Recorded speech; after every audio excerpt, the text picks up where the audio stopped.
to'rt sutuvga paltarashka qilib qurilgan shinamgina bitta xonadonimizni bugun obzorini qilib beraman. Assalomu alaykum. Qulay manzilda bugungi obzorimizni Toshkent tumani Tutzor mahallasida bo'ladi. Yunusobod 19-kvartal ro'parasidagi mahalla. Betonkadan gidar 400 metr kirganda. Mana ushbu aytayotgan xonadonimiz. Fasadi 16 ga 25 gideta. Hozir uy ichidan obzorini qilib beraman. Videoni oxirigacha kuzatib boringlar, narxlarini aytib o'tib ketaman. Xonadonga kirganda mana bemalol ikkita mashina sig'adi. Patologlar baland-baland. Hop, o'ng tarafda binoimizning главный vxodi. Mana kirishimiz bilan koridor, bu yoqda zal mo'ljallangan ekan. Mana ko'rishinglar mumkin. Patologlari baland-baland. Bu yoqda xonalarga o'tamiz endi. To'g'rini oshxona qilib ishlatishgan ekan. Mana ko'rishinglar mumkin. Oshxonani agarda hovliga ko'chirishsa, bu yoq tarafda общий 5 ta xona bo'ladi.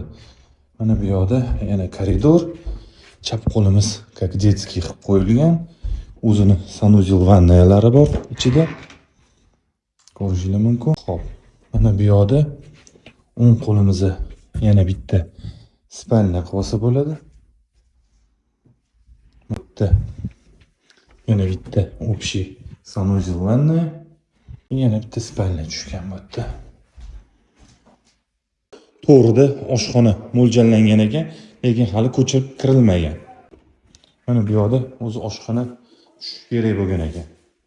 Mana bu yoqda zinadan chiqqanda 11 metrli zal bor.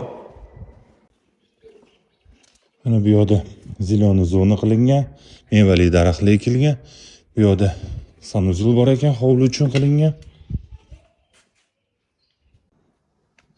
Bu yoqni kladovka qilib ishlashar ekan. Bu yoq tarafda podval bor ekan, podvalda 4 ta xona bor ekan. Ushbu mahallada gaz, svet, suv, kanalizatsiya вообще muammo yo'q ekan. Ushbu xonadonni 200 ming dollar baholayapmiz. Kimga shu xonadon ma'qul kelgan bo'lsa, pastda opisaniyada barcha ma'lumotlarni qoldiramiz.